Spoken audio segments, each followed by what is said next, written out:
الحمد لله رب العالمين والعاقبة للمتقين والصلاة والسلام على أشرف الأنبياء والمرسلين سيدنا ونبينا ومولانا محمد وعلى آله وصحبه أجمعين. أما بعد، فقد قال الله تعالى في القرآن المجيد والفرقان الحميد: فأعوذ بالله من الشيطان الرجيم، بسم الله الرحمن الرحيم. قد أفلح من تزكى. صدق الله مولانا العظيم وصدق رسوله النبي الأمين الكريم. وقال تبارك وتعالى في شأن حبيبه الكريم: إن الله وملائكته يصلون على النبي يا أيها الذين آمنوا صلوا عليه وسلموا تسليما. اللهم صل على سيدنا شفيعنا حبيبنا ونبينا ومولانا محمد وعلى آله وصحبه وبارك وسلم. اللهم صل وسلم وبارك على آل محمد وعلى آل محمد. عزیز و بزرگ و دوستو، حاضرین و ناظرین، السلام علیکم ورحمۃ اللہ وبرکاتہ. عزیزان گرامی، آج کی اس چوتھی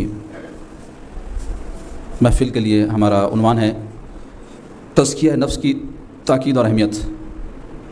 اس سے قبل کے اس موضوع پر یا اس عنوان پر ہم آپ کو مخاطب کریں، گزشتہ کل کے عنوان کے تسلسل کے طور پہ ایک دو باتیں عرض کر کے انشاءاللہ تعالی آج کے مقررہ عنوان پر آپ سے کچھ گفتگو ہوگی. گزشتہ کل میں نے سیدنا شیخ عبد القادر جیلانی غوث پاک رضی اللہ عنہ کے فضائل و مناقب اور آپ کی سیرت کے حوالے سے حضور غوث پاک رحمۃ اللہ علیہ کے طالب علمی کے زمانے میں صعوبتیں اور مشقتیں اٹھانا اور پھر آپ کے سخت مجاہدات کی تفصیل آپ کے سامنے بیان کی تھی، اور اس ضمن میں کچھ کرامتیں بھی غوث پاک رحمۃ اللہ علیہ کے مجلس واعظ کی بیان ہوئی تھی. اور گزشتہ کل میں نے آپ سے عرض کیا تھا کہ کچھ اور کرامتیں تبرکاً غوث پاک رحمۃ اللہ علیہ کی انشاءاللہ آپ کے سامنے بیان ہوں گی.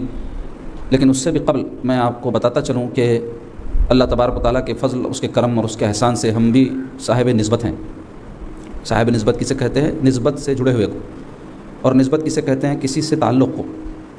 اور یہ تعلق دو طرفہ ہوتا ہے، ہم ان کے ہوتے ہیں، وہ ہمارے ہوتے ہیں. اور ہمارا یہ اعتقاد ہے کہ نسبت ہی دنیا اور آخرت میں ہماری یہ کامیابی کی ضامن ہے، کیونکہ ہم کچھ نہیں ہیں لیکن ہم جن کے ہیں وہ بہت کچھ ہیں. لیکن شرط یہ ہے کہ ہمارا تعلق، ہماری نسبت مضبوط ہو. اس کی بڑی اہمیت ہے. لوگ رسمی طور پہ کسی سے وابستہ ہو جانے کو، مرید ہو جانے کو یہ سمجھتے ہیں کہ وہ نسبت سے جڑ گئے.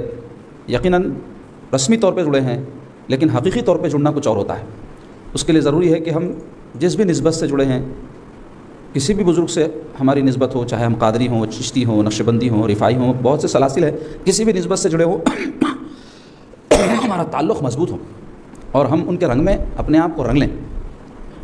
اور صحیح معنوں میں فیض اسی وقت ہوتا ہے جب بندے کا تعلق قلبی، تعلق حبی، تعلق نسبت مضبوط ہو. اور پھر اللہ والے بھی دیکھتے ہیں کہ جس کا تعلق جتنا مضبوط ہے اس پر اتنی ہی ان کی توجہ اور عنایت ہوتی ہے. اور ایک فطری بات ہے، یہ آپ کو اگر کوئی چاہتا ہے، محبت کرتا ہے تو آپ کو بھی اس سے محبت ہوتی ہے. اگر کوئی محبت کا اعلان کرتا ہے، پکارا کرتا ہے، ڈنکا جو ہے بجاتا ہے، لیکن حقیقت میں اس کو ویسی محبت، ویسی عقیدت نہ ہو تو ہم کو بھی اس سے محبت جو ہے ویسی نہیں ہوتی جیسی کہ ہونی چاہیے. تو بہرحال جب نسبت مضبوط ہوتی ہے، تعلق مضبوط ہوتا ہے تو یقیناً فیض ہوتا ہے. تو عزیزان گرامی، غوث پاک رحمۃ اللہ علیہ کی زندگی ہمارے لیے منازل سلوک کے حوالے سے مشعل راہ ہے. آپ دیکھیں کہ اس کے باوجود کہ آپ مادرزاد ولی تھے، تحصیل علوم کے لیے آپ جیلان سے بغداد تشریف لے گئے، جو کئی 100 میل کا سفر ہے. پھر وہاں رہ کر کے آپ تکالیف، مشقتیں برداشت کر کے علم حاصل کیے. پھر اس پر اکتفا نہیں فرمائے بلکہ مجاہدات کے سخت جو ہے مراحل سے آپ گزرے.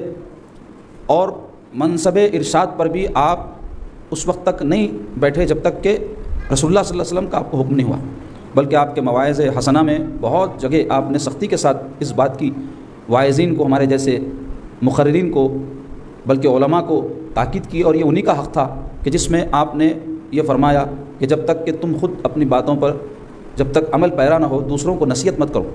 اور اپنے ارشاد میں آپ فرماتے ہیں کہ جب تک تو تیرنا نہ سیکھے دوسرے کو ڈوبنے سے کیا بچائے گا. یعنی جب تک خود ہم عمل پیرا نہیں ہوں گے، دوسروں کو جب کوئی بات کہیں گے تو اس کا وہ اثر نہیں ہوتا جو عمل کرنے کے بعد کہنے پر ہوتا ہے. کیونکہ دل سے جو بات نکلتی ہے اثر رکھتی ہے، پر نہیں طاقت پرواز مگر رکھتی ہے. روحانیت اس کے اندر پیدا ہو جاتی ہے، کیفیت اس کے اندر پیدا ہو جاتی ہے. جن اللہ والوں کے دل اللہ تعالیٰ کی محبت سے اور اس کی معرفت سے سرشار ہوتے ہیں. حضور سیدنا شیخ عبد القادر جیلانی غوث پاک رحمۃ اللہ علیہ کے ایک شہزادے بہت سارے اسلامی بلاد میں جا کر کے علوم حاصل کیے، یعنی کئی شہروں میں جا کے بڑے بڑے علماء سے علم حاصل کیے. اور وہ جب واپس آئے تو اپنے والد گرامی کی مسلط پر تشریف فرما ہو کر کے لوگوں کو واعظ کیا کرتے تھے، مجمع کثیر ہوتا تھا، لوگ سنتے تھے اور تاثیر بھی تھی ان کے واعظ میں، لیکن جو بات غوث پاک رحمۃ اللہ علیہ کے واعظ کی تھی وہ بات نہیں تھی۔ تو بہت دیر تک وہ واعظ تو کرتے رہے، لوگوں پر ویسا اثر نہیں ہوا یا وہ کیفیت طاری نہیں ہوئی جو غوث پاک کی مجلس میں ہوتی تھی۔ تو وہ ایک مرتبہ واعظ کہنے کے بعد اپنے والد بزرگ سے عرض کیے کہ سرکار اب آپ واعظ فرمائیے، تو حضور غوث پاک رحمۃ اللہ علیہ تشریف لائے اور مسند ارشاد پر تشریف فرما ہو کر ایک عام بات روز کی بول چال کی جو ہوتی ہے وہ ارشاد فرمائے۔ وہ کیا کہ یحییٰ کی ماں نے، آپ کے ایک صاحبزادے یحییٰ رحمۃ اللہ علیہ ہے، ان کا نام لے کر کے فرمایا، یحییٰ کی ماں نے میرے لیے انڈا تلا تھا، وہ میں نے ایک مٹی کے برتن میں رکھا تھا، ایک بلی آئی اور وہ برتن گرا کر پھوڑ دی اور انڈا کھا گئی۔ اتنا آپ کا فرمانا تھا کہ مجلس میں کوہرام بپا ہو گیا، لوگ چیخ پکار کرنے لگے۔ جب مجلس بعد میں ختم ہوئی آپ کے واعظ کے اختتام پر، تو آپ کے صاحبزادے نے پوچھا کہ والد گرامی سے اپنے کہ سرکار میں اتنی دیر تک علمی بڑی بڑے نکات بیان کرتا رہا اور مختلف موضوعات پر خطاب کرتا رہا، لوگوں پر وہ اثر نہیں ہوا، اور آپ نے ایک عام گھریلو بات، انڈا بلی کھا جانا ایک گھریلو بات ہے نا، وہ ارشاد فرمائی تو لوگوں کے اوپر جو ہے اتنا اثر ہوا۔ تو آپ فرمائیں کہ بیٹے تم یہاں سے کہتے ہو، میں وہاں سے کہتا ہوں، فرمائیں یعنی تم نے یہاں کے شہروں کا سفر طے کر کے علم حاصل کیا، میں نے آسمانوں میں سیر کر کے وہاں کا علم حاصل کیا ہے، فرمائیں۔ تو اس کی وجہ سے دلوں کے اوپر جو کیفیت پیدا ہوتی ہے وہ بات جو ہے اس وقت ظاہر ہوئی تھی۔ بہرحال بتانا چاہتا ہوں کہ ہم کسی بھی سلسلے سے وابستہ ہوں، آپ اگر قادری ہے تو غوث پاک رحمۃ اللہ علیہ کے واقعات آپ نے سماعت کیے کل کہ کیسی صعوبتیں تحصیل علم کے لیے آپ نے اٹھائیں، کیسے کیسے سخت مجاہدات آپ نے کیے۔ اگر آپ چشتی ہیں تو آپ خواجہ خواجگان خواجہ معین الدین چشتی حسن سجر رحمۃ اللہ علیہ کے واقعات اٹھا کر پڑھیں، ان کی سیرت پڑھیں۔ اگر آپ نقش بندی ہے تو حضرت مجدد الف ثانی حضرت بہاء الدین نقش بند اور دیگر جو شیوخ ہیں سلسلہ نقش بندیہ کے، ان کے احوال اٹھا کر پڑھیں۔ آپ جس سلسلے سے بھی وابستہ ہیں یا نہیں ہیں تو پھر آپ کو چاہیے کہ آپ کسی سلسلے سے وابستہ ہو جائیں، کیونکہ میں اس سے پہلے بھی بولا کٹی پتنگ رہی بغیر ڈور کی تو کوئی بھی روٹ لیتا، اگر کسی کا ڈور رہا تو جس کے ہاتھ میں ڈور ہے پتنگ اس کی رہتی۔ تو کسی سے جڑنا چاہیے ہم کو، اور اس مقصد سے کہ ہماری اصلاح ہو، کیونکہ مقصد کیا ہے بیت کا اس پہ بھی انشاءاللہ گفتگو ہوگی آپ سے ان مجالس کے دوران۔ تو بتانا چاہتا ہوں کہ کوئی بزرگ، کوئی ولی، کوئی بانی سلسلہ آپ کو ایسے نہیں ملیں گے جنہوں نے علوم حاصل نہ کیے ہوں، شرعی علوم، طریقت کے علوم، جنہوں نے مجاہدات نہ کیے ہوں، جنہوں نے تزکیہ نفس کے مراحل طے نہ کیے ہوں، بغیر اس کے بزرگی کسی کو حاصل نہیں ہو سکتی۔ جتنے بزرگان دین ہیں وہ سب منازل سلوک طے کیے ہیں۔ منازل سلوک کیسے کہتے ہیں؟ جیسے آپ دیکھو ہم کو یہاں سے کوئی جگہ جانا ہے تو ایک اس کا فاصلہ رہتا، وہ سفر طے کر کے جانا پڑتا ہے۔ جیسے یہاں سے ہم کو نکل کے موزم جہاں مارکیٹ جانا ہے تو اس کی ایک روڈ ہے، اس کے اوپر آپ کو ایک سواری لے کے چلنا پڑے گا یا پیدل چلنا پڑے گا، وہ راستہ طے کر کے آپ موزم جہاں مارکیٹ پہنچ سکتے ہیں نا۔ تو ایسے ہی روحانی ایک سفر ہوتا ہے، اس کو کہتے ہیں سلوک، اور وہ روحانی جو سفر ہوتا ہے اس کے لیے جس طرح ہم زمین پر یا سڑک پر چلتے ہیں اس طرح چلنا نہیں پڑتا، انسان کی اپنی ذات کے اندر وہ سفر ہوتا ہے، اپنے مختلف جو اندرونی معاملات ہیں اس سے وہ گزر کر کے اس منزل کو پاتا ہے جس کو اللہ کا قرب کہتے ہیں۔ تو بتانا چاہتا ہوں کہ ہم جس سلسلے سے بھی وابستہ ہیں اس سلسلے کی تعلیمات حاصل کریں، مجاہدات کریں، محنت کا اپنے آپ کو عادی بنائیں، کیونکہ یہ آپ کے سامنے ہمارے جو بیانات ہے، خطابات ہے، اس سے مقصود یہی ہے کہ ہم آپ کو ان باتوں کی طرف ترغیب دلائیں۔ بہرحال عزیزو، غوث پاک رحمۃ اللہ علیہ کے کرامات بیان کرنے سے قبل میں آپ کو بتاتا چلوں کہ اللہ تبارک و تعالیٰ نے آپ کو ایسی مقبولیت خلق میں عطا فرمائی تھی کہ آپ کے بے شمار القابات بزرگان دین، اولیاء اللہ اور اپنے زمانے کے جو اخطاب گزرے ان کی زبانوں پر جاری ہو گئے۔ آپ کا مشہور لقب کیا ہے؟ محی الدین ہے، آپ نے سنا ہوگا حضور غوث پاک رحمۃ اللہ علیہ کا لقب ہے محی الدین۔ محی الدین کے معنی کیا ہوتے ہیں؟ دین کو زندہ کرنے والا۔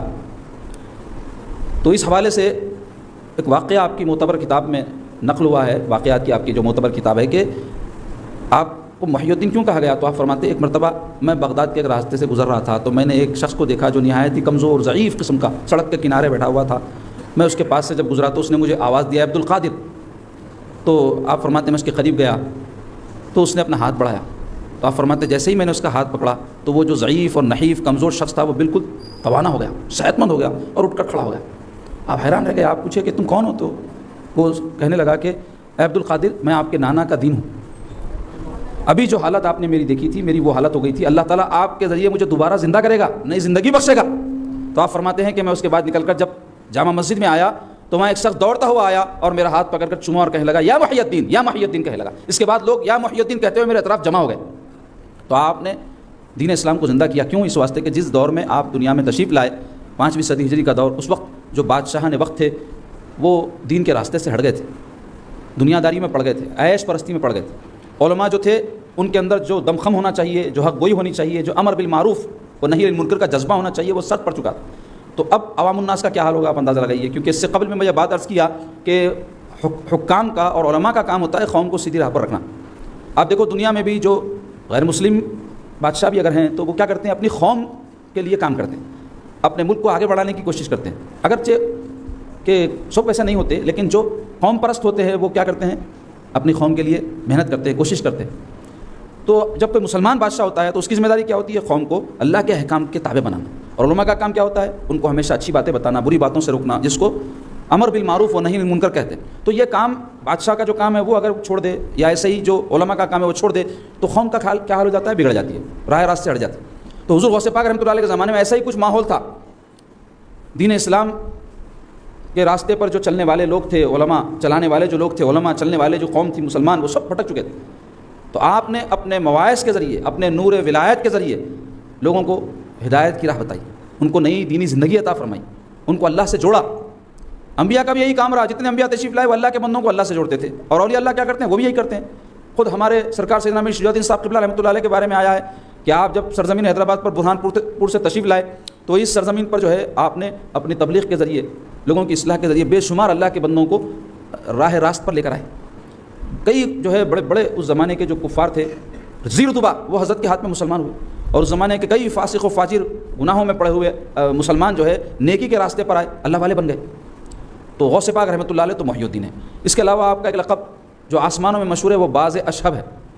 باز ایک پرندہ ہے، شکاری پرندہ، جو تمام پرندوں میں سب سے بلند پرواز ہوتا ہے اور شکار میں سب سے ماہر ہوتا ہے، اور بھی اس کی بڑی خوبیاں ہیں۔ تو وہ جو پرندہ ہے اس کو کہتے ہیں باز۔ تو باز اشہب کے معنی ہوتے ہیں چمکدار۔ تو آپ کی پرواز آسمانوں میں یعنی روحانی مراتب میں اتنی بلند تھی کہ جیسے باز جو ہے پرندہ زمین پر بہت بلند پرواز ہوتا ہے، آپ روحانیت کے آسمان میں مثل باز اشہب کے تھے۔ اس کے علاوہ آپ کا مشہور لقب ہے غوث اعظم کہتے ہیں آپ کو۔ غوث کسے کہتے ہیں؟ غوث کہتے ہیں فریاد رس کو، یعنی فریادی جس کی طرف رجوع ہو۔ تو غوث پاک رحمۃ اللہ علیہ کو اللہ نے وہ شان عطا کی تھی کہ آپ اللہ کے حکم سے لوگوں کے فریاد رس تھے، نہ صرف عوام کے بلکہ خواص کے۔ اولیاء اللہ آپ کی طرف رجوع ہوتے تھے اور آپ غوث پاک رحمۃ اللہ علیہ ان کو جو ہے روحانی جو ہے مدارج طے کرواتے تھے اور اللہ تک پہنچاتے تھے۔ اور بزرگان دین کہتے ہیں کہ قیامت تک آنے والے جتنے اولیاء اللہ ہیں ان سب کو غوث پاک رحمۃ اللہ علیہ کے توسط سے ہی اللہ تک رسائی حاصل ہوتی ہے۔ غوث پاک رحمۃ اللہ علیہ کے ذریعے سے تو اللہ کا قرب حاصل کرتے ہیں۔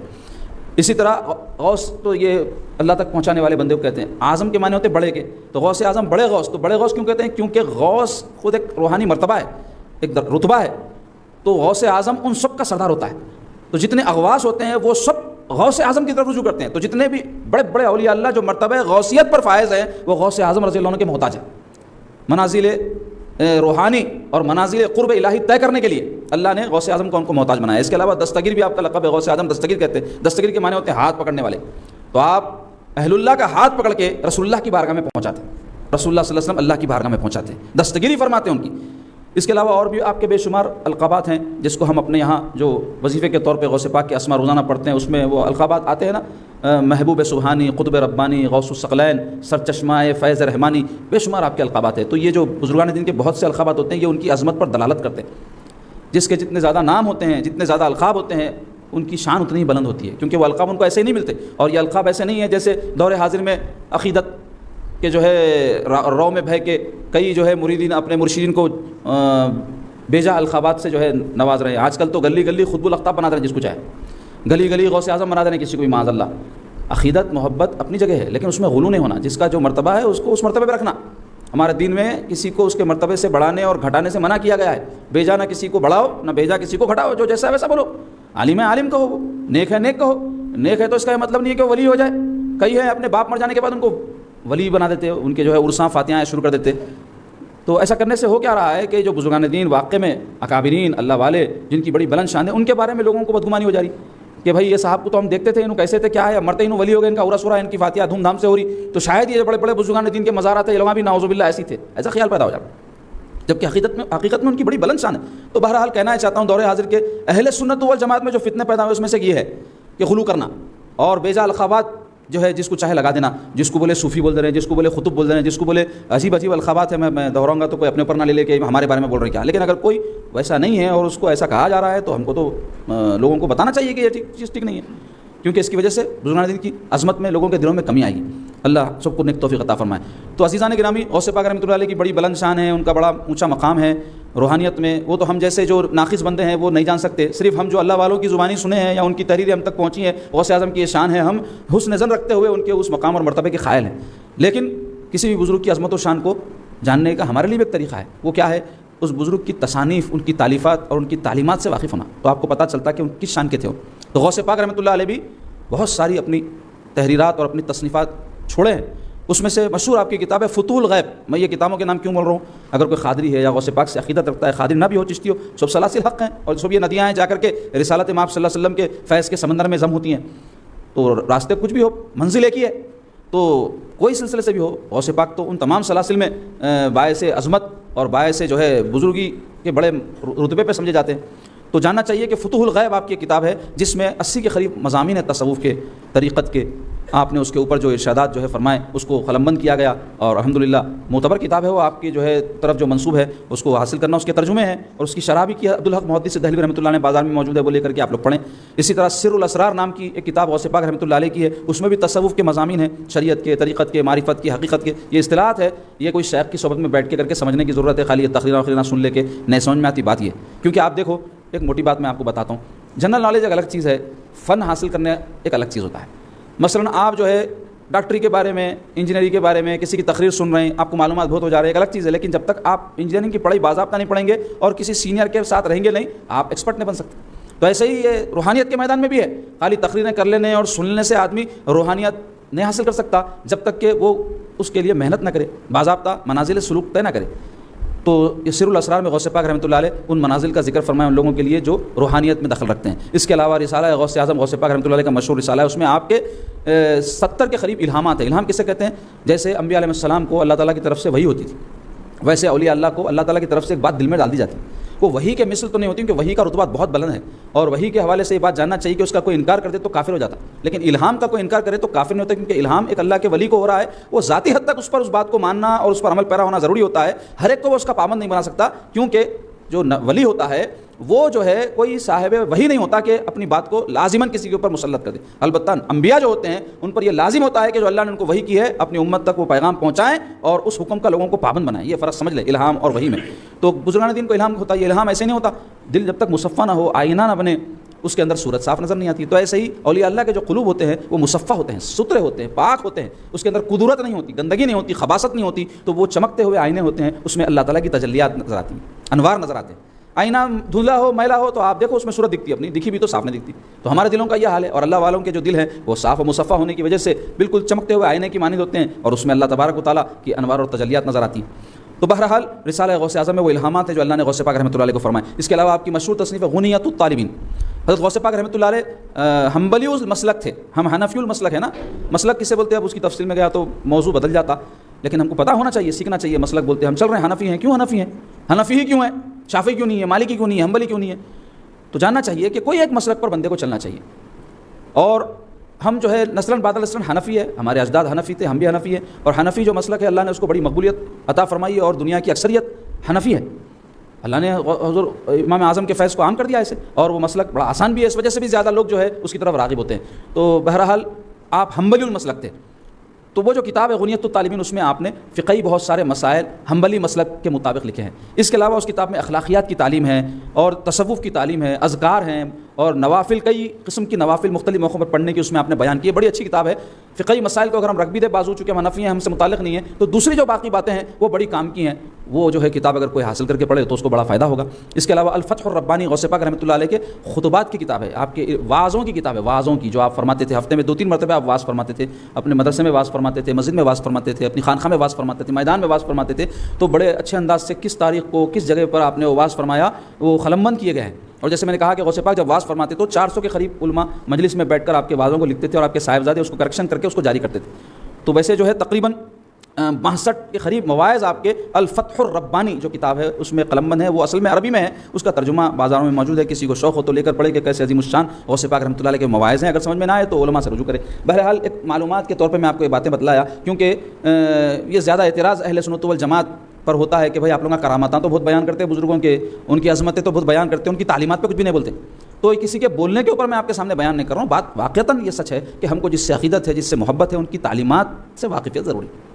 عقیدت کا تقاضا ہے بھائی. مثال کے طور پہ آپ اگر اپنے والد کو چاہتے ہیں تو کیا صرف چاہت دل میں رکھ لینے سے یا الفاظ سے ہم ان کو چاہتے ہیں زبان سے اظہار کر دینے سے ہماری محبت عقیدت سچی سمجھے گی؟ ہرگز نہیں. والد کی فرما برداری کرنا پڑے گا، ان کی اطاعت کرنا پڑے گا، ان کے حکم کو ماننا پڑے گا، ان کی خدمت کرنا پڑے گا. ٹھیک ہے صحیح، اللہ والوں سے تعلق کے بھی تقاضے ہیں. جب ہم کو ان سے عقیدت ہے، ان سے محبت ہے، تو ان کی تعلیمات سے واقفیت حاصل کرنا پڑے گا، اس پہ عمل پیرا ہونا پڑے گا. تو اس سے ہم کو ان کی بھی اور اللہ رسول کی بھی خوشنودی حاصل ہوگی. تو بہرحال غوث پاک رحمۃ اللہ علیہ کے اور بھی بہت سارے تصانیف اور تالیفات ہیں جو اہم ہیں اور مشہور ہیں، جس کے ترجمے بازار میں موجود ہیں. میں وہ ان میں سے چند آپ کے سامنے بیان کر دیا. اب آئیے غوث پاک رحمۃ اللہ علیہ کی کرامات میں سے ایک دو کرامات آپ کے سامنے بیان کرتا ہوں. مشہور کراماتوں میں آپ کی مردوں کو زندہ کرنا ہے. اب اس حوالے سے بھی کئی لوگ جو ہے جو بدعقیدہ ہے وہ کہتے ہیں کہ ایسا کیسا مردے زندہ ہوتے ہیں. تو قرآن پڑھو، حضرت عیسیٰ علیہ السلام مردوں کو زندہ نہیں کیے، قرآن مجید میں موجود ہے. آپ پرندوں کی جو ہے مورت بنا کر فرماتے تھے کہ اٹھ اللہ کے حکم سے، تو وہ پرندہ بن کے اڑ جاتا تھا. اور ایسے ہی مردوں کو ٹھوکر مارتے تھے، قم باذن اللہ کہہ کر، اٹھ اللہ کے حکم سے، تو مردہ زندہ ہو جاتا تھا. قرآن میں موجود ہے. تو یہ ممکن ہے، ایسا نہیں ہے کہ یہ صرف جو ہے باتیں ہیں، قرآن سے اس کا ثبوت ہے. اور اللہ کے حکم سے ہوتا ہے سب. یہ کسی نبی کا کوئی معجزہ ہو یا کسی ولی کی کوئی کرامات ہو، تو یہ ولی اور نبی کی عظمت کے اظہار کے لیے اللہ تعالیٰ ان کے ہاتھ پر یہ چیزیں جاری فرماتا ہے. تو غوث پاک رحمۃ اللہ علیہ مردوں کو زندہ فرمائے. اس حوالے سے ایک واقعہ کہ ایک مرتبہ آپ تشریف لے جا رہے تھے، راستے میں ایک عیسائی اور مسلمان کا مناظرہ ہو رہا تھا. مناظرہ ہو تو بحث جھگڑا. تو غوث پاک رحمۃ اللہ علیہ پوچھے کہ کس بات پہ جھگڑ رہے ہیں؟ تو مسلمان کہنے لگا حضرت یہ عیسائی کہتا ہے کہ حضرت عیسیٰ علیہ السلام ہمارے نبی محمد صلی اللہ علیہ وسلم سے افضل ہے، تو میری اس بات پر اس سے بحث ہو رہی. تو حضور غوث پاک رحمۃ اللہ علیہ عیسائی سے پوچھے بھائی کیوں تم حضرت عیسیٰ کو محمد رسول اللہ صلی اللہ علیہ وسلم سے افضل مانتے ہو؟ تو وہ کہتا ہے کہ حضرت عیسیٰ علیہ السلام کئی مردوں کو زندہ کیے، آپ کے نبی کس کو کرے؟ تو یہ سن کے غوث پاک رحمۃ اللہ علیہ فرمایا اچھا اس وجہ سے تم یہ سمجھتے ہو کہ حضرت عیسیٰ افضل ہے کہ وہ مردوں کو زندہ کرتے تھے؟ ارے میرے نبی کی تو بڑی بلند شان ہے، میں تو ان کا ایک امتی ہوں. اگر میں کوئی مردے کو زندہ کر دوں تو کیا تم مسلمان ہو جائے گا؟ پوچھے آپ. تو نے بولا ہو جاتا ہوں. تو آپ فرمایا چلو قبرستان، تم اپنی مرضی کی خبر تلاش کر لو اور یقین جانو کہ جس حال میں اس کی موت ہوئی تھی اسی حال میں اس کو اٹھاؤں گا میں. تو وہ جا کر کے قبر تلاش کیا، کہا کہ اس مردے کو اٹھائیے. پرانی تختی لگی ہوئی تھی اس پہ، بہت برسوں پرانی. یہ خبر کے مردے کو اٹھائیے. آپ جا کر کے اس کو ٹھوکر مارے تو وہ مردہ قبر میں سے گاتا ہوا اٹھا، کیونکہ وہ گویا تھا.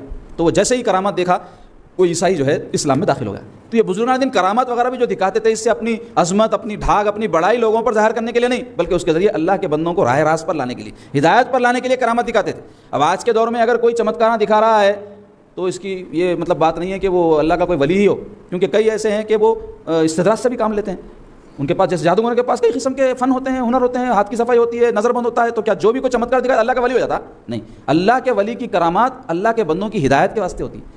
اللہ کا ولی اپنی عظمت بھی ظاہر کرتا ہے تو اپنی ذات کے لیے نہیں، بلکہ اللہ سے اللہ کے بندوں کو جوڑنے کے لیے وہ اپنی عظمت اور بزرگی ظاہر کرتا ہے. مختصر یہ کہ غوث پاک رحمۃ اللہ علیہ کی کرامتوں میں اور ایک مشہور کرامت ہے کہ آپ کے ایک مرید قحط سالی کے وقت آپ کے پاس آ کر کہنے لگے سرکار قحط سالی کی وجہ سے بہت مشکل حالات سے گزر رہے ہیں، گھر میں کھانے کو کھانا نہیں ہے. تو آپ اپنے ایک مرید سے فرمائے کہ گندم بولتے گیہوں کو بولتے اس کا تھیلا اٹھا کے لاؤ. تو خانقاہ میں ایک تھیلا پڑا ہوا تھا، تو وہ تھیلا جو ہے 10 کلو کے اس زمانے میں آتے تھے وہ وزن کے، وہ تھیلا آپ عنایت فرمائے اور دے کر ارشاد فرمائے کہ دیکھو اس کو برتتے رہو، تولنا نہیں فرمائے. تو وہ بزرگ جو حضرت کے خلیفہ تھے، مرید تھے، وہ کہتے ہیں کہ ہم لوگ 5 سال تک وہ بوریے میں سے نیچے سے اناج نکالتے رہے اور برتتے رہے، نکالتے رہے برتتے رہے. ایک دن میری بیوی کیا کرے، تول لیا اس کو. تو پہلے دن ہم جب 10 کلو لائے تھے نہیں اتنے ہی نکلا وہ، مگر پھر ایک ہفتے کے اندر ختم ہو گیا. تو یہ برکتیں ہیں بزرگان. اسی کو تو کرامت بولتے کہ عقل تو نہیں مانتی کہ 5 سال تک 10 کلو اناج چلے، لیکن چل پڑا تو کیسے چلا؟ اللہ کے ولی کے ہاتھ پر اللہ تعالیٰ نے یہ جو ہے کرامت ظاہر فرما دی. اسی طرح حضرت شہاب الدین سہروردی رحمۃ اللہ علیہ جو سلسلہ سہروردیہ کے بہت بڑے بزرگ ہیں، ان کے بارے میں آتا ہے کہ ان کے چچا نجیب الدین سہروردی رحمۃ اللہ علیہ جو خود ایک بہت بڑے بزرگ تھے اور ان کے تصانیف ہے کئی، تو وہ جو ہے غوث پاک رحمۃ اللہ علیہ کی خدمت میں حاضر ہوا کرتے تھے. تو ایک دن کیا کرے حضرت شہاب الدین سہروردی رحمۃ اللہ علیہ کو جو طالب علمی کے زمانے میں تھے، غوث پاک رحمۃ اللہ علیہ کی خدمت میں ان کو لے کے آئے اور عرض کی کہ یا سیدی یہ جو ہے میرا بھتیجا ہے شہاب الدین اور یہ علم حاصل کر رہا ہے اور جو ہے بہت زیادہ منطق اور فلسفہ وغیرہ کے علوم میں اپنے آپ کو جو ہے منہمک کر دیا ہے. تو غوث پاک رحمۃ اللہ علیہ ان کو اپنے قریب بلا کر پوچھے کہ صاحبزادے کیا کیا کتابیں پڑھ رہے ہو؟ تو وہ کتابوں کے نام جو ہے بیان کرنا چاہے تو ان کی زبان پہ نام ہی نہیں آ رہے کتابوں، بھول گئے سب. یعنی علم سلب ہو گیا. ہوتا اللہ والوں کی خدمت میں جو ہے بعض وقت ایسا ہو جاتا کہ انسان کا ذہن اور دماغ جو ہے فیل ہو جاتا. تو حضور غوث پاک رحمۃ اللہ علیہ پھر اپنا دست اقدس ان کے سینے پر پھیرے تو وہ کہتے ہیں کہ میرا سارا علم پلٹ کر آ گیا، نہ صرف وہ بلکہ میرا سینہ معرفت الہی سے بھر گیا. اس کے بعد آپ فرمائے کہ تم جاؤ اور پھر بغداد میں جو ہے تمہارے مثل کوئی نہیں ہوگا فرمایا. تو جب وہ گئے تو پھر ایسی ایسی معرفت کی باتیں کرتے تھے، لوگ حیران رہ جاتے تھے کہ اتنا کم عمر کا بچہ اتنی بڑی بڑی باتیں کیسے کر رہا ہے. تو یہ آپ کے نظر کا فیضان تھا.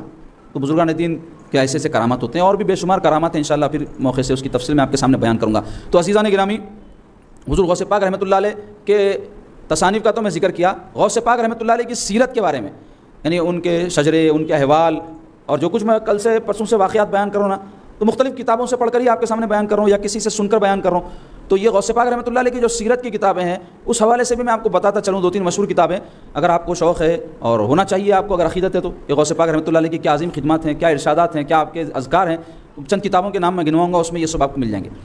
تو اصل میں بعض کتابیں تو ایسی ہے جو عربی زبان میں تھی اس کے ترجمے موجود ہیں. اس میں سب سے معتبر ترین کتاب غوث پاک رحمۃ اللہ علیہ کے جو سیرت کی ہے اور آپ کے احوال اور واقعات اور مناقب کی ہے اس کتاب کا نام ہے بہجۃ الاسرار.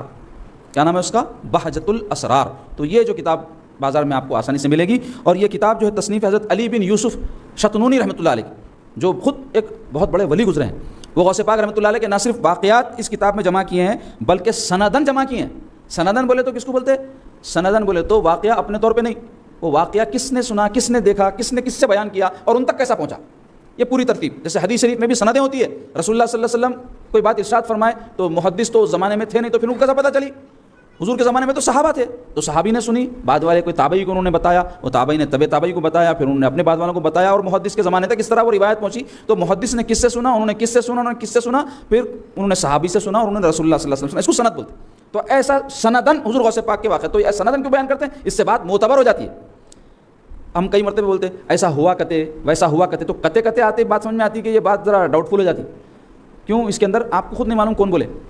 جب بات معتبر ہوتی تو آپ نام لے کے بولتے عبداللہ صاحب ایسا بولے ہیں, عبد الرحمن صاحب سے میں نے سنا ہے, تو کیا ہو جاتا کہ ایک راوی جب اس کے ہوتے ہیں تو بات معتبر ہے. تو ایسا روایت کے ساتھ سند کے ساتھ حضور غوث پاک کے اس کتاب میں واقعات بیان کیے گئے. اس کے علاوہ زبدۃ الاسرار نام کی ایک عربی میں کتاب یا فارسی میں حضرت عبد الحق محدث دہلوی رحمۃ اللہ علیہ جو پہلی شخصیت ہے جو علم حدیث ہندوستان میں لائے, وہ غوث پاک رحمۃ اللہ علیہ کے سلسلے سے وابستہ تھے اور وہ جو ہے یہ غوث پاک رحمۃ اللہ علیہ کی سیرت لکھے, اس کا اردو ترجمہ بازار میں موجود ہے.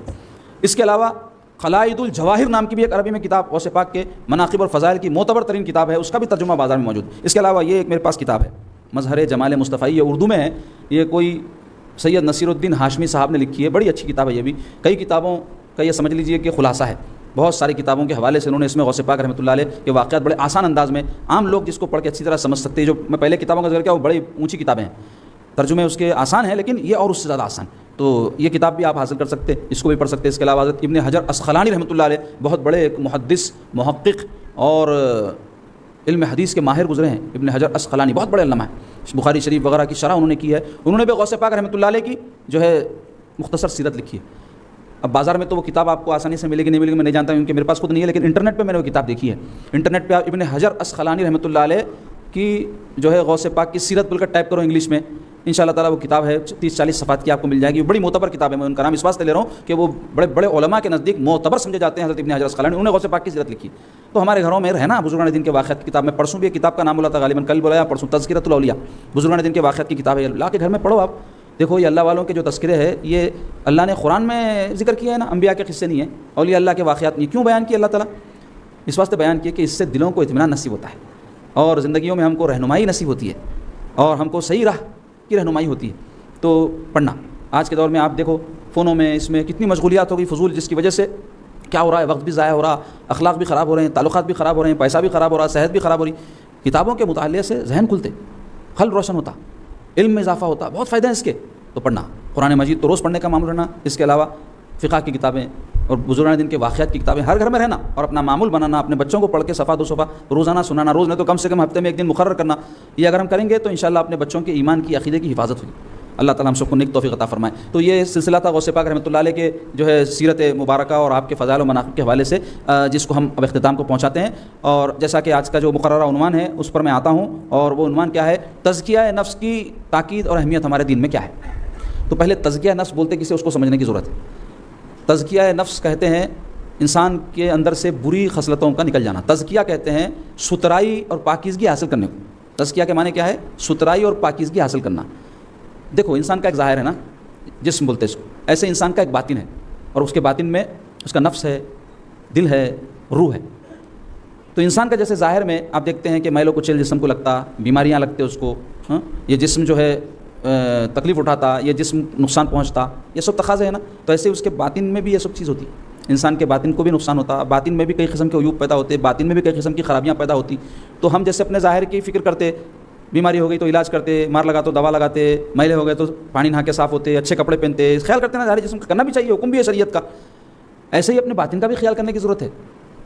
ہم اپنے ظاہر کے لیے تو بڑی مشقتیں اٹھاتے، بیماری ذرا لمبی ہو گئی تو پریشان ہو کے ڈاکٹروں کے پاس بھاگتے، علاج کراتے اور فکر مند ہو جاتے کہ بھائی مرض کم کیوں نہیں ہو رہا، بخار کم کیوں نہیں ہو رہا، کھانسی کم کیوں نہیں ہو رہی، ٹیسٹ نہ کراتے۔ کبھی اپنی باطن کی بھی ہم ایسی فکر کرتے کہ میرے باطن میں کیا بیماریاں پیدا ہو گئے۔ اب باطن بولتے لوگوں کیا سمجھ رہے ہیں، دل، گردہ، پھیپھڑے، بھیجا وغیرہ، یہ بھی باطن ہے، لیکن اس کا بھی ایک باطن ہے جو اصل انسان کی، یا آپ کے اندر کے بھی جو اعضاء کام کر رہے ہیں یہ اپنے سے نہیں کر رہے ہیں، روح کی وجہ سے کر رہے ہیں نا۔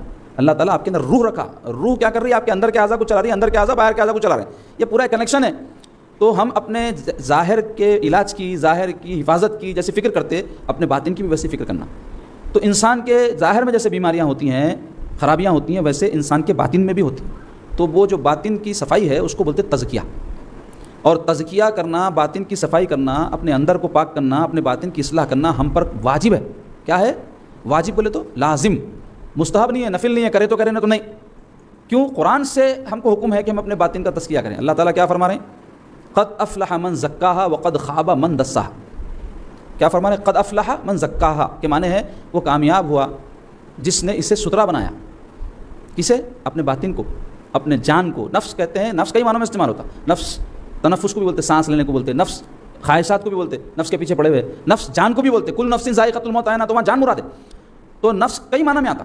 تو اللہ تعالیٰ یہاں جو فرما رہے ہیں قد افلح من زکاہا، وہ کامیاب ہوا جس نے اسے پاک کیا۔ کس کو؟ اپنی جان کو، اپنے باطن کو، اپنے اندرون کو جس نے پاک کیا۔ کس سے پاک کیا؟ وہ بات آگے آئے گی۔ وقد خاب من دسا، اور وہ برباد ہوا جس نے اسے خراب کر دیا۔ تو کیا پتہ چلا؟ اپنے باطن کو پاک کرنا کامیابی کے لیے ضروری ہے۔ کامیابی اپنے باطن کو پاک کرنے میں ہے، اپنے باطن کا تزکیہ کرنے میں۔ اور تزکیہ نفس کی اہمیت کا اندازہ اب اس سے لگائیے، اللہ تبارک و تعالیٰ قرآن مجید میں اپنے حبیب پاک صلی اللہ علیہ وسلم کی بعثت یعنی نبی بنا کر بھیجے جانے کے جو مقاصد بیان فرمائے کہ حضور کیوں تشریف لائے۔ بحیثیت نبی کے حضور تشریف لائے تھے نا، تو حضور کا منصب کیا تھا، حضور کیا کام، کیا مقاصد کے ساتھ تشریف لائے۔ تو اللہ تعالیٰ قرآن مجید میں فرما رہے ہیں، هو الذی بعث فی الامیین رسولا منہم یتلو علیہم آیاتہ ویزکیہم ویعلمہم الکتاب والحکمہ وان کانوا من قبل لفی ضلال مبین۔ کیا ارشاد فرما رہے ہیں؟ هو الذی، اللہ کی ذات وہ ہے، بعث فی الامیین، جس نے امیین، ان پڑھوں میں، امیین امی کی جمع ہے، امیین ان پڑھوں میں، اللہ کی ذات وہ ہے جس نے امیین میں، انہی میں سے ایک رسول کو بھیجا، مبعوث فرمایا۔ هو الذی بعث فی الامیین رسولا منہم، اور کس شان کے رسول ان میں تشریف لائے؟ ان عرب کے ان پڑھوں میں سرکار پاک صلی اللہ علیہ وسلم تشریف لائے تھے، تو فرمایا امیین میں اللہ نے اپنے رسول کو بھیجا اس شان کے ساتھ، یتلو علیہم آیاتی، کہ ان کو اللہ کی آیتیں پڑھ کے سنائیں، ویزکیہم، اور ان کا تزکیہ کرے، ویعلمہم الکتاب، ان کو کتاب کا علم سکھائے، والحکمہ، اور ان کو حکمت سکھائے۔ تو یہ چار مقاصد رسول اللہ صلی اللہ علیہ وسلم کی بعثت کے اللہ قرآن میں بیان فرما رہے ہیں۔ پہلا مقصد کیا ہے؟ وَيَتْلُو عَلَيْهِمْ آیَاتِهِ، آیاتیں، اللہ کی آیتیں ان کو پڑھ کے سنائیں۔ وَيُزَكِّهِمْ، دوسرا مقصد ان کا تزکیہ کرے، امیین کا تزکیہ کرے، ان کو ستھرا بنائے، پاکیزہ بنائے، ان کے باطن کی اصلاح فرمائے۔ دوسرا مقصد تیسرے، وَيُعَلِّمُهُمُ الْكِتَابَ، اور ان کو کتاب کا علم سکھائے، وَالْحِکْمَةَ، اور ان کو حکمت سکھائے۔ چار مقاصد بیان ہوئے۔ تو اس میں ہمارے موضوع کی مناسبت کس سے؟ وَيُزَكِّهِمْ، تو رسول اللہ صلی اللہ علیہ وسلم کے بعثت کے مقاصد میں سے ایک مقصد کیا ہے؟ وَيُزَكِّهِمْ، ان کا تزکیہ کرے۔ تو رسول اللہ صلی اللہ علیہ وسلم صحابہ کا تزکیہ فرمائے، ان کے اندرون کو پاک فرمائے، ان کے باطن کو مصفہ فرمائے، پیارے آقا صلی اللہ علیہ وسلم ان کو زندگی باطنی عطا فرمائے، دائمی حیات ان کو عطا فرمائے، ان کو پاک و صاف فرما دیا۔ یہ شان پیارے آقا صلی اللہ علیہ وسلم کی۔ اس کے علاوہ قرآن مجید میں اور بھی آیات ہیں، قد افلح من زکاہا، تو میں آپ کے سامنے پڑھا، قد افلح من تزکا بھی آیا ہے، وہ کامیاب ہوا جس نے اسے ستھرا بنایا۔ تو اس کی تفسیریں آپ اٹھا کر پڑھیے، کس کو ستھرا بنایا؟ اپنے باطن کو، اپنے جان کو، اپنے نفس کو۔ کس سے ستھرا بنایا بھائی؟ خباثتوں سے، رذائل سے، بری خصلتوں سے، برے عادات و اطوار سے، برے اخلاق سے۔ تو جیسے ظاہر کی بیماریاں ہیں نا جو انسان کے جسم کو ہلاکت کی طرف لے جاتی ہیں، ایسی ہی یہ باطن کی بیماریاں ہیں جو انسان کے باطن کو ہلاکت کی طرف لے جاتی ہیں۔ ظاہری بیماریاں جسم کو ہلاک کرتی ہیں، باطنی بیماریاں دین کو ہلاک کر دیتی ہیں، دین کو برباد کر دیتی ہیں۔ اس واسطے فرمایا وقد خاب من دسا، وہ برباد ہوا جس نے اسے خراب کیا، یعنی اپنے نفس کو۔ تو اب جناب والا یہ سب چیزیں جو ہے برائیاں، یہ خصلتیں پیدا کیسا ہوتی ہیں؟ اس کے کچھ اسباب ہیں۔ دیکھو اللہ تعالیٰ جب دنیا میں کسی بندے کو بھیجتا ہے نا، تو حدیث شریف میں آیا ہے کہ بچہ فطرت اسلام پہ پیدا ہوتا ہے، یعنی سلامتی والی فطرت رہتی ہے اس کے اندر۔ بولتے ہیں بچے معصوم رہتے، ان کے اندر حسد نہ رہتا، کینہ نہ رہتا، تکبر نہ رہتا، بخل نہ رہتا، لڑ لیتے، تھوڑی دیر کے اندر مل لیتے، ایک دوسرے کے ساتھ پھر محبت سے رہنے لگ جاتے۔ کسی کو کچھ دے دو بولے تو خوشی سے دیتا، جب تک کہ اس کو نہیں دینا بلکہ نہیں سکھائے۔ کئی ماں باپ سکھاتے نہ کو دے، کئی کو دیتا چھپا کے کھا لے، تو اس کو عادت پڑتی، تو برائیاں اس میں پیدا کی جاتی ہیں۔ ورنہ فطرتاً جب بچہ پیدا ہوتا، سرکار پاک صلی اللہ علیہ وسلم فرما رہے ہیں کہ وہ فطرت اسلام پہ پیدا ہوتا، اس کے والدین ہیں جو اس کو یہودی، نصرانی یا مجوسی بناتے ہیں، فرمائے سرکار پاک۔ تو ایک سبب کیا ہے کہ عدم تربیت کی وجہ سے بری خصلتیں پیدا ہوتی ہیں۔ یعنی بچپن سے اگر بچوں کو اچھی باتیں سکھائی جائے تو اچھا بچہ اچھا انسان بنتا ہے، کیونکہ آج کا بچہ کل کا بڑا، اگر اس کو بچپن ہی سے حسد سکھایا جائے، کینہ سکھایا جائے، اس کو بخل سکھایا جائے، اس کو لڑائی جھگڑا سکھایا جائے، گالی گلوچ سکھایا جائے، تو آپ بیج جیسا بوئیں گے پھل ویسے آئیں گا۔ تو اس کو آپ بچپن سے اگر لوگوں کے ساتھ شفقت، مہربانی، مل جل کے رہنا، ایک دوسرے کے ساتھ حسن سلوک کرنا، ایک دوسرے کا احساس کرنا، یہ اچھی خصلتیں آپ سکھائیں گے تو وہ اچھی خصلت کے ساتھ بڑا ہوگا تو اچھا انسان بنے گا۔ تو ایک سبب کیا ہے بری خصلتیں پیدا ہونے کا؟ عدم تربیت۔ بچپن سے اگر تربیت صحیح نہیں ہے تو بڑا ہو کر کے وہ خراب آدمی بنے گا، بدخوئی، برے اخلاق اس میں پیدا ہوں۔ نیک خوئی جنت کی طرف لے جاتی ہے، بدخوئی جہنم کی طرف لے جاتی ہے۔ تو یہ بدخوئی یعنی بری خصلت، بری فطرت، بری عادت بچپن سے نہیں رہتی، سکھائی جاتی ہے، یا کوئی گھر میں نہ بھی سکھائے۔ دوسرا سبب ہے ماحول۔ بچہ اسکول جاتا، رشتہ داروں کے پاس جاتا، پڑوس میں جاتا، باہر نکلتا، وہاں سے سیکھ کے آتا۔ ایک سبب یہ ہے انسان کے اندر بری خصلتیں پیدا ہونے کا۔ تیسرا جو ہے سبب ہے بری صحبت۔ ایک تو ماحول ہے، کہیں بھی جا کے کوئی بھی سیکھ سکتا۔ کبھی ایسا ہو جاتا کوئی بری صحبت کے حوالے ہو جاتا، کوئی برا دوست مل جاتا، کوئی بری سہیلی مل جاتی، کوئی برا پڑوسی مل جاتا۔ اب اس کے ساتھ رہ کر کے جب وہ وقت گزارتا ہے تو بری خصلتوں کے ساتھ بڑا ہوتا ہے، بری عادتوں کے ساتھ بڑا ہوتا ہے۔ کتنے لوگوں کو ہم دیکھتے ہیں اچھے خاصے رہتے، پھر بگڑے ہوئے نظر آتے، معلوم کرے تو پتہ چلتا صحبت خراب مل گئی تھی، بھائی نکل گئے ہاتھ سے بچے۔ کئی والدین میرے پاس آتے، ان کے آنسو روتے ہوئے آتے کہ ہمارا بچہ بگڑ گیا۔ اس کے اسباب رہتے، کئی ماں باپ رہتے ہیں ان میں تڑپ رہتی بچوں کی تربیت ہونا، سیدھی راہ پر رہنا، کوشش بھی کرتے، لیکن ہر چیز اپنے ہاتھ میں نہیں رہتی۔ ہاں یہ ضرور ہے کوشش اگر کرتے ہیں تو بہت حد تک ہم بچا سکتے ہیں، لیکن بہت کوشش کے باوجود بھی اگر ماحول بہت برا ہو جائے یا کوئی بری صحبت میں کھپ جائے جس پر ہماری توجہ نہیں گئی تو بگڑ جاتے بچے۔ تو ایک سبب یہ ہے، ایک سبب ہے حب دنیا۔ انسان جیسے جیسے بڑا ہوتا نا تو دنیا سے ہر انسان کو لگا ہو جاتا، تو پیسے کمانا، اچھی زندگی ہونا، اسٹیٹس ہونا، یہ سب اندر سے جو انسان کے اندر جذبہ رہتا نا، یہ بری خصلتیں انسان کے اندر پیدا کرتا۔ وہ کیسا پیدا ہوتی ہے اس کی تفصیل بیان کرو، ایک سبب ضروری ہے ذہن میں رکھیں۔ اسی طرح جو ہے باطنی قوتوں میں بے اعتدالی سے چیزیں پیدا ہوتی ہیں۔ باطنی قوتیں کیا ہے؟ اللہ تعالیٰ ہر انسان کو 3 ایسی قوتیں دیے ہیں جو اس کی بقا کے لیے ضروری ہے۔ ایک ہے قوت شہوانی۔ شہوانی بول تو چاہ اندر سے، یہ ہونا وہ ہونا وہ ہونا، ہر ایک کے اندر رہتا ہے، کوئی انسان اس سے خالی نہیں ہے۔ کچھ تو بھی آرزو، تمنا، خواہشات جو اندر سے رہتے ہیں نا، اللہ تعالیٰ کی طرف سے انسان میں وہ بات رکھی گئی ہے۔ کیوں رکھی گئی؟ اگر وہ نہ ہو تو انسان کی زندگی آگے کیسے بڑھے؟ یعنی کہ آج انسان ہے، اس میں کوئی آرزو ہی نہیں ہے، کوئی چاہ ہی نہیں ہے، کوئی تمنا ہی نہیں ہے، تو وہ کچھ کرے گا ہی نہیں۔ تو اس سے ہوتا کیا ہے؟ یہ جو قوت شہوانی ہے اس سے جلب منفعت ہوتا ہے۔ جلب منفعت بولے تو فائدہ مند چیزوں کو اپنی طرف انسان کھینچتا ہے۔ ایک چاہ ہوتی ہے نا، یہ ہونا ہے مجھے، اس سے یہ فائدہ، اس سے یہ فائدہ، اس سے فائدہ، وہ چیزوں کو طلب کرتا ہے۔ تو یہ ایک قوت۔ دوسری ہے قوت غضبیہ۔ قوت غضبیہ یعنی غصے کی قوت۔ غصہ ایک قوت ہے، ہر انسان میں پائی جاتی۔ کبھی کسی کی انا پر بات آ گئی تو کیسا آتا غصہ اس کو۔ کئی شریف لوگوں کو دیکھتے ہیں، ہم کچھ بھی بولتے ہیں ایک دم بولے تو اتنا برا بولتے ہیں، لوگ بولتے ہیں ارے ہم سوچے بھی نہیں تھے ایسا بولتے ہیں، کیوں؟ ان کے جو ہے قوت غضب کو چھیڑ دیا تو ہوتا ویسا۔ تو یہ قوت غضب کیوں دی اللہ؟ اس واسطے دی ہے، اس سے انسان دفاع مضرت کرتا ہے، اپنے سے نقصان دہ چیز کو دور کرتا ہے۔ اگر کسی انسان کے اندر اپنی بقا اور اپنی حفاظت کا جذبہ ہی نہ ہو تو دشمن تو اس کو ہلاک کر دے گا، وہ منڈی پیش کر دے گا، مار دو مجھے۔ تو کوئی بھی ایسا کرتا ہے کیا؟ چھوٹے بچے کو بھی آپ گالی دو، انہیں بھی گالی دیتا، آپ اس کو مارنے جاؤ پتھر اٹھا کے ڈرتا، مارے تو میں بھی مارتا ہوں بولتا۔ تو یہ کیوں؟ قوت غضبیہ کی وجہ سے ہے کہ اپنی حفاظت چاہتا ہے، وہ اپنے سے مضرت کو دور کرنا چاہتا ہے۔ تیسری قوت اللہ نے دی ہے قوت عقلی۔ عقل جس کو کہتے ہیں نا، عقل کیا کرتی ہے؟ تمیز کرتی ہے۔ عقل کا کام کیا ہے؟ فرق کرنا، یہ چیز میرے لیے فائدہ مند ہے، یہ چیز میرے نقصان دہ ہے، یہ اس میں میری بھلائی ہے، اس میں میرا نقصان ہے، یہ اچھی چیز ہے، یہ بری چیز ہے۔ یہ کیسا کرتے ہیں آپ؟ عقل سے کرتے۔ تو یہ 3 قوتیں اللہ نے کیوں دی؟ اس سے بقا ہے ہماری۔ قوت شہوانیہ کے ذریعے ہم منفعت، فائدے والی چیزوں کو اپنی طرف کھینچتے ہیں، قوت غضبیہ سے تکلیف دہ چیزوں کو اپنے سے دور کرتے ہیں، اور عقل کے ذریعے فیصلہ کرتے ہیں۔ عقل ہے جو تمیز پیدا کرتی ہے۔ اس واسطے کم عقل جو لوگ ہوتے ہیں نا، وہ چیزوں میں صحیح تمیز نہیں کر پاتے، نقصان اٹھاتے رہتے ہیں۔ تو اس واسطے بولتے ہیں بیوقوف ہے بھائی نے اس واسطے ایسی حرکت کر دیا۔ تو یہ 3 قوتیں اللہ نے دی ہیں۔ اب یہ 3 قوتوں میں ہر قوت میں افراط ہے، تفریط، اور اس کا ایک اعتدال ہے۔ افراط بولے تو کسی قوت کا حد سے آگے بڑھ جانا، اور تفریط بولے تو وہ قوت کا لو لیول پہ آ جانا، اور اعتدال بولے تو بیلنس میں رہنا۔ قوت غضبیہ جو میں بیان کیا، اگر حد سے بڑھ جائے تو اس کی وجہ سے آدمی کیا کرتا؟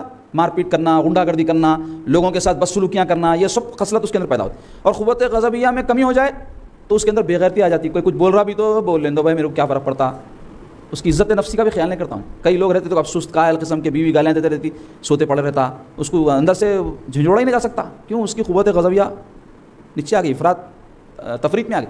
اسی طرح شہوانی جو قوت ہے، اگر وہ حد سے آگے بڑھ گئے تو آدمی عیاش ہو جاتا، بدکاریاں کرنا، عورتوں کے چکر میں پڑ جانا، شراب خوری میں پڑ جانا، عیاشیوں کے راستے پہ چلے جانا، قوت شہوانی یعنی بڑھ جاتی تو اس کی وجہ سے یہ ہوتا۔ اور اس میں کمی ہو گئی تو کیا ہوتا؟ انسان کے اندر دوسرے بہت ساری بری خصلتیں پیدا ہوتی ہیں، اس کی تفصیل آگے بیان کروں گا۔ قوت عقلیہ میں اگر اضافہ ہو جائے، بہت زیادہ حد سے آگے بڑھ جائے، افراط جس کو بولتے، تو اس کے نتیجے میں کیا ہوتا معلوم آپ کو؟ خود غرض ہو جاتا آدمی، ہر کام میں اپنا فائدہ کیسا نکالنا ہے دیکھتا ہے، یہاں تک کہ دین کو بھی اپنے دنیاوی فائدے کے لیے استعمال کرتا ہے۔ قوت عقلیہ کا افراط ہے، اور قوت عقلیہ کی تفرید کیا ہے؟ لوگ لوٹ لیتے اس کو، بیوقوف بنا دیتے، کہتے ہیں حولا شولا ہے، انہیں کیوں؟ قوت عقلیہ کم ہے اس کے اندر، جس کی وجہ سے انہیں بات کو سمجھ نہیں سک رہا، لوگ دھوکہ دیتے ہیں، لوگ اس کا غلط استعمال کر رہے ہیں۔ حولا شولا آدمی ہے، بھولا بھالا آدمی ہے، جو کہتے ہیں نا، وہ قوت عقلیہ کی تفرید کی وجہ سے۔ تو عزیزان گرامی، انسان کے اندر یہ قوتوں میں افراط و تفرید دونوں برے ہیں، اس کا اعتدال مقصود ہے، اور یہ جو اعتدال پہ اس کو رکھنا ہے، یہ کیسے حاصل ہوتا ہے؟ تزکیہ نفس کے ذریعے ہوتا ہے۔ تزکیہ نفس سے کیا ہوتا ہے؟ بری خصلتیں جو ان قوتوں کے افراط و تفرید کی وجہ سے پیدا ہوتی ہیں، وہ دفع ہو کر کے انسان میں اچھی اچھی خصلتیں پیدا ہوتی ہیں۔ تو اب یہ بری خصلتیں جو پیدا ہوتی ہیں ان کے افراط و تفرید کی وجہ سے، وہ کیا کیا ہے؟ بے جا غصہ کرنا، اسی طرح حسد کرنا، کینہ و عداوت لوگوں سے رکھنا، دنیا کی محبت میں مبتلا رہنا، عزت شہرت مال کی محبت میں مبتلا رہنا، بخل و حرص میں مبتلا ہو جانا، اور اسی طرح ریاکاری یعنی دین کا دکھاوا کرنا، دیندار بن کے لوگوں کو بتانا، دھوکہ دینا دینداری کا اپنے، اور کبر و نخوت بولے تو اپنے آپ کو کچھ سمجھنا، دوسروں کو ادنا جاننا، حقیر جاننا، غرور اور غفلت، یہ سب بری خصلتیں ہیں، یہ مہلکات ہیں، یہ ہیں جو بری خصلتیں جس سے اپنے نفس کو پاک کرنا ہے، اپنے نفس سے اس کو دفع کرنا ہے، اسی کو کہتے ہیں تزکیہ۔ ان خصلتوں کو دفع کرنا، ان خصلتوں کو دور کرنا تزکیہ کہلاتا ہے۔ سترہ، باطن کو سترہ کس سے کرنا؟ حسد سے کرنا، کینہ سے کرنا، بے جا غصے سے کرنا، حب مال سے کرنا، حب جاہ سے کرنا، حب دنیا سے کرنا، کبر و نخوت سے کرنا، غفلت سے کرنا۔ تو یہ تقریر کرنے اور سننے سے یہ خصلتیں دور نہیں ہوتی، اس کے لیے طریقہ کار ہے، اس کی تفصیل آگے آئے گی۔ اب یہ جب خصلتیں نکل جائیں گی تو اچھی خصلتیں اس کی جگہ لیں گی۔ وہ کیا کیا ہے؟ وہ ہے صبر، شکر، اللہ کا خوف، اللہ کی رحمت کے امیدوار ہونا، دنیا سے زہد اختیار کرنا، دنیا سے بے نیازی، صدق و اخلاص انسان کے اندر پیدا ہو جائے، اپنا محاسبہ کرنے لگے اپنے بارے میں کہ میں صحیح راستے پر ہوں یا نہ، غور و فکر کرنا لگ جائے، یہ سب فکر اس کائنات میں کرے، اللہ کی قدرت کے جو اس کے معرفت کے جو نشان ہیں اس کو نگاہ میں رکھے، توحید و توکل اپنے اندر پیدا کرے، اللہ کی محبت، اس کی طرف آگے بڑھنے کا شوق، موت کی یاد، یہ سب اچھی اچھی جو خصلتیں ہیں یہ کب پیدا ہوں گی؟ جب یہ بری خصلتیں نکلیں گی۔ پیپر کے اوپر پہلے سے بہت کچھ لکھا ہوا ہے، اب اس پہ مزید آپ لکھے تو نہ پہلے کا پڑھا جاتا نہ بعد کا پڑھا جاتا، تو کرنا کیا پڑیں گا؟ پہلے کا لکھا ہوا میٹنا، بعد کا لکھا ہوا جب پڑھا جائیں گا کچھ بھی لکھ سکتے آپ، پیپر صاف نہیں ہوگا، کلین نہیں ہوگا۔ یا اور ایک مثال دیتا ہوں، ایک زمین ہے جس میں بہت سے پتھراں ہیں، کانٹیاں ہیں، جنگلی جھاڑاں ہیں، آپ لے جا کے وہاں جو ہے آم کا جھاڑ پیر رہے ہیں، آپ لے جا کے وہاں جام کا جھاڑ کا بیج پیر رہے ہیں، آپ لے جا کے وہاں پہ دوسری فصل اگانا چاہ رہے ہیں، کھیتی لگانا چاہ رہے ہیں، تو ویسی زمین پہ کھیتی اگتی نہیں اگتی، تو اس کے لیے کیا کرنا پڑتا؟ پہلے پتھرے نکالنا، کانٹوں کے جھاڑا نکالنا، بیکار جھاڑا نکالنا، اس کو ہل چلانا بولتے۔ تو یہ جو ہل جو چلاتا کسان کیوں چلاتا؟ زمین کو نرم کرنے کے واسطے۔ میں نرم کرنے سے پہلے انہیں زمین کو صاف کرتا، خشک و خاشاک کو دور کرتا، اس کے بعد میں انہیں جو من چاہی فصل اپنی اگا سکتا۔ تو ہم اگر چاہتے ہیں ہمارے اندر صبر و شکر پیدا ہو، ہمارے اندر خوف و رجا پیدا ہو، یا دیگر اچھی اچھی خصلتیں جس کی فہرست میں بیان کرا وہ پیدا ہو، تو اس کے لیے پہلے یہ بری خصلتیں یعنی حسد، کینہ، تکبر، حب جاہ، حب مال، یہ سب نکلنا۔ اور جیسا بولا میں، یہ تقریر سن کے نہیں نکلتا، اس کے لیے اصلاح باطن کے لیے کچھ طریقے ہیں۔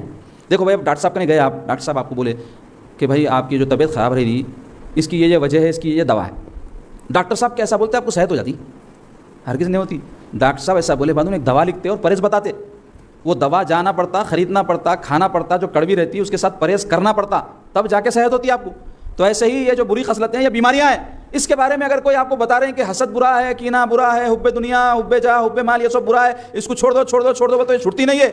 اس کے واسطے مجاہدے کی آپ کو دوا کھانا پڑے گا۔ پہلے تو ڈاکٹر کی بات پہ اعتماد ہونا، اس سے پہلے یہ ہے کہ انہیں ڈاکٹر رہنا جو آپ کو بتا رہا۔ آپ روڈ چلتے آدمی کی بات سن لے کے دوا کھا لیتے، کوئی بھی بولتے رہنا کو بھائی لینے کے دینے ہو جائیں گے، یہ بیماری سے نہیں تو دوا سے تو مر جاتا ہوں میں، کیوں؟ جو بتا رہا انہیں ماہر نہیں ہے۔ تو ایسے ہی روحانی ڈاکٹر رہتا، تو روحانی جو ڈاکٹر رہتا اس کو بولتے ہیں مرشد، اور دوا جو انہیں بتائیں گا آپ کو وہ ہے مجاہدہ۔ اور پھر آپ کو جو پرہیز بتائیں گا وہ اگر آپ پرہیز کریں گے، جن چیزوں سے بچنے کا حکم دیں گا، تو اس میں محنت ہے، اس میں ایک ترتیب ہے، اس میں ایک فارمولہ ہے، اس فارمولے پہ آپ عمل کریں گے تو نتیجہ نکلے گا۔ تو بہرحال اصلاح باطن کے کچھ طریقے ہیں۔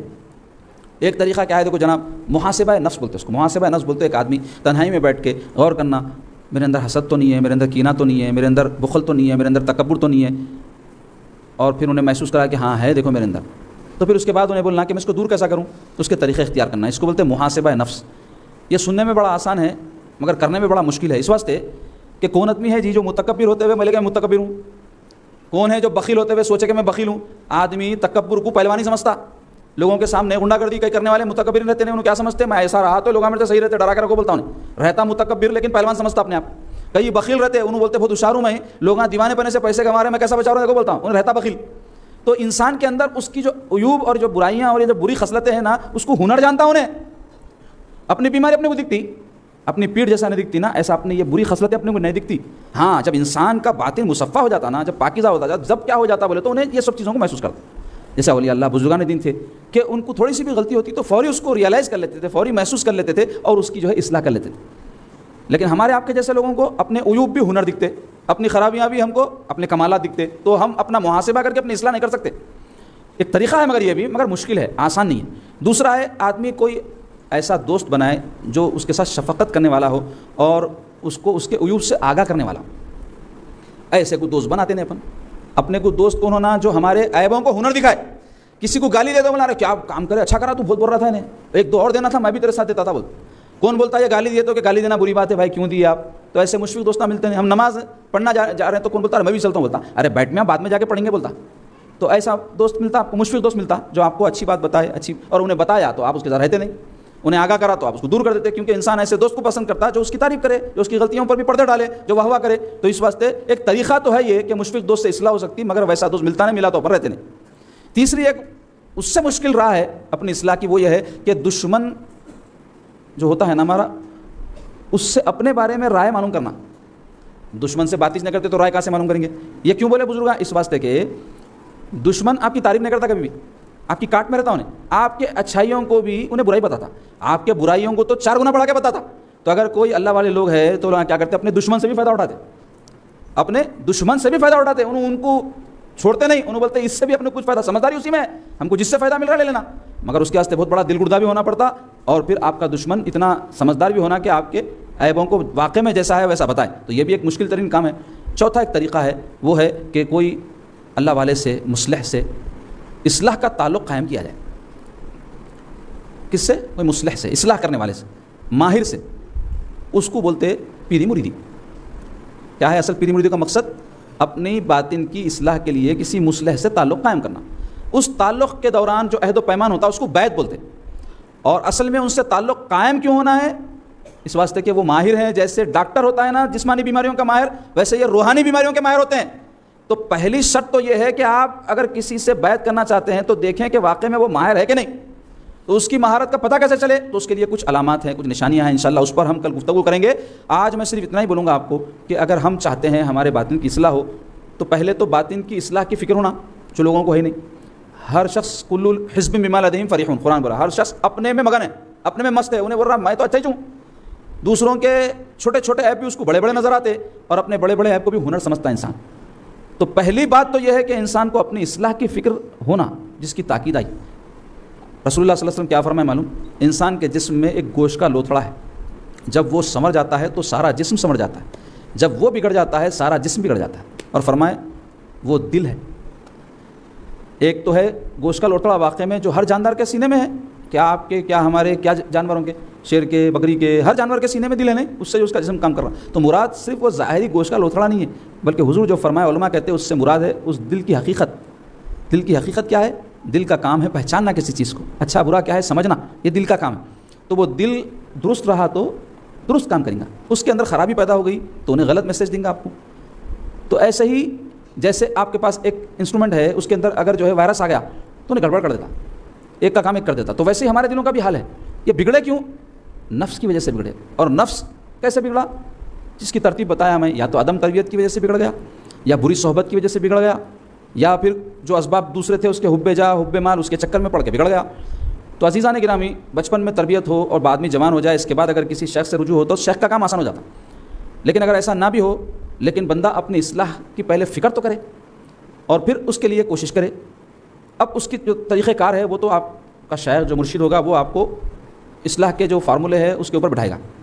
لیکن ہم میں جب تک اپنی اصلاح کی طلب، اپنے اصلاح کی طرف توجہ نہیں ہوگی، کوئی آپ کی مدد نہیں کر سکتا.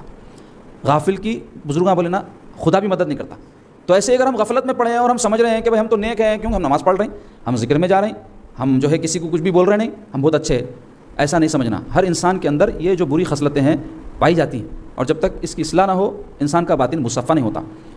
اور عزیزان گرامی، ہر ایک مسلمان کے لیے ضروری ہے کہ وہ دین کے اندر اپنے درجہ احسان کو حاصل کرے جو درجہ کمال ہے. کیوں؟ ایک حدیث پاک سنا کے میں اپنی آج کی بات ختم کرتا ہوں، پھر انشاءاللہ اس مضمون کو ہم کل آگے لیے چلیں گے.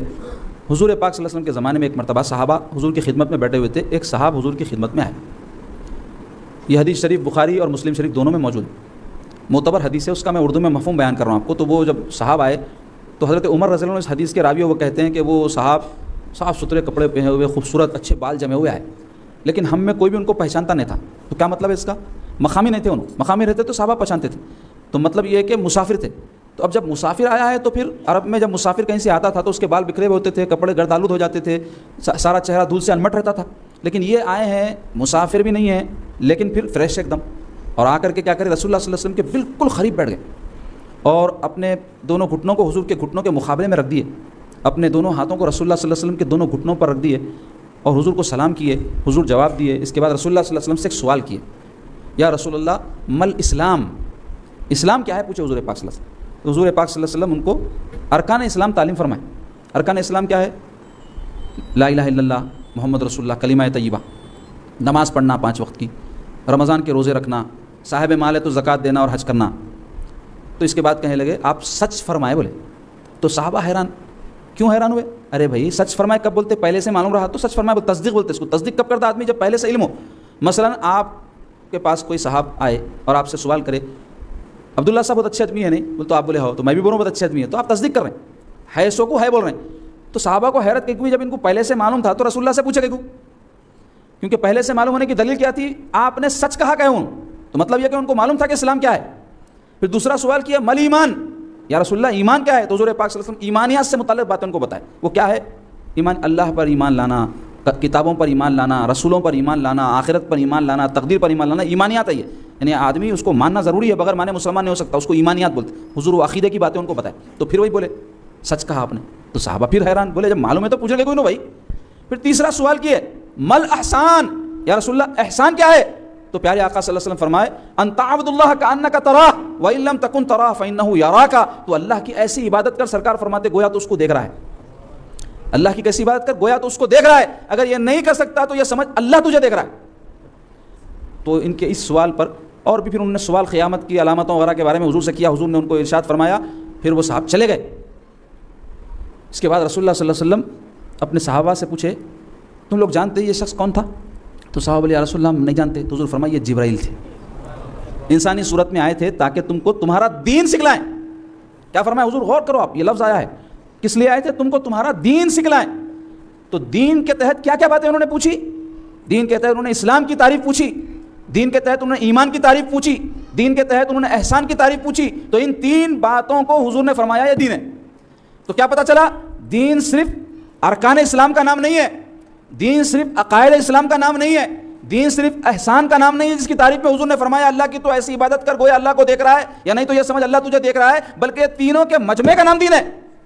تو اگر ہم دیندار بننا چاہ رہے ہیں تو ہمارے لیے ضروری ہے اسلام بھی سیکھیں، ایمان یعنی عقائد بھی سیکھیں اور احسان بھی سیکھیں. تو احسان کسے فرمایا حضور نے؟ اللہ کی تو ایسی عبادت کر گویا اسے دیکھ رہا ہے.